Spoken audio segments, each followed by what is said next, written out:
Pour cette étape de présélection à Bingerville, 4 candidats sont en lice. Pour ce concours, il y a la catégorie professionnelle et la catégorie amateur. Sont opposés dans la catégorie amateur 2 restauratrices qui cuisinent le cococha ou encore le foufou de banane plantain. Les ingrédients, c'est la banane d'abord, puisque c'est le foufou de banane. Ce qui concerne la sauce, il y a le poisson, la viande pour ceux qui aiment ça, et le piment sec, la tomate, l'oignon, le haki, le cabret. Voilà.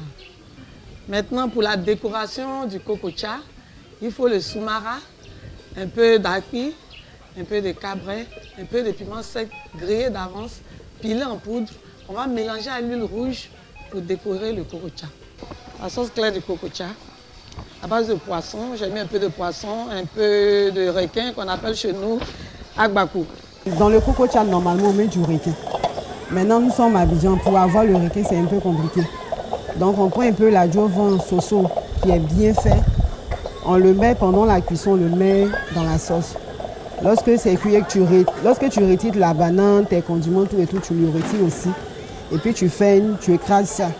Tu ajoutes un peu de condiments, y compris la petite sauce. C'est tellement intéressant. Tu prends ça accompagné aussi, tu prends pour le mélanger juste un peu. Tu mélanges dans la sauce et puis tu manges, c'est très bon. Quant aux professionnels, ils ont présenté le foutou banane à la sauce ntro. Pour faire ce menu, ça demande beaucoup de concentration parce qu'il y a différentes étapes en fait. Il y a l'étape où on va préparer les ingrédients, apprêter tout d'abord. Et il y a l'étape aussi où il faut faire le mélange. C'est-à-dire la base même de l'intro même, c'est-à-dire le mélange de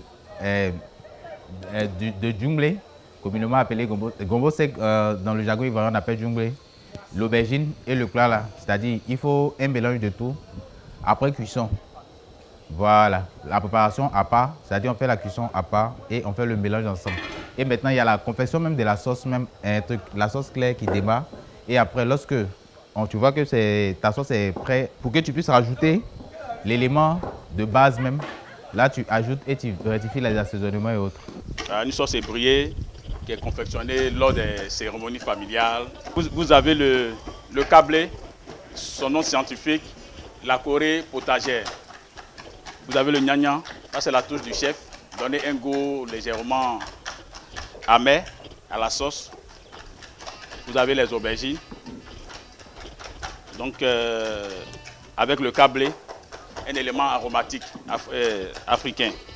Si c'est par exemple du poisson, 30 à 35 minutes, le plat et la sauce doit être prête.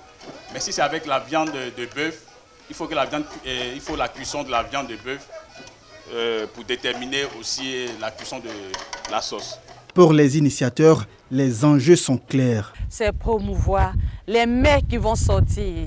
Nous sommes à la 2e édition. La première édition a retenu 6 mets. Et ces 6 mets sont en train de faire l'objet d'une étude, une cartographie, une fiche technique sera assortie de ces 6 mets et ces 6 mets vont faire l'objet de promotion à l'international. Et ce sont ces 6 mets que nous souhaitons voir dans les différents établissements de tourisme, qu'ils soient de l'hébergement comme de la restauration, pour permettre à la génération future de découvrir la riche potentialité que nous avons ici en Côte d'Ivoire. À l'issue du concours, Loba Thérèse a été retenue dans la catégorie amateur et Seka Simon-Pierre dans la catégorie professionnelle. Ces 2 vainqueurs vont valoriser les mets du peuple Atchan au concours national prévu se tenir à San Pedro en septembre prochain.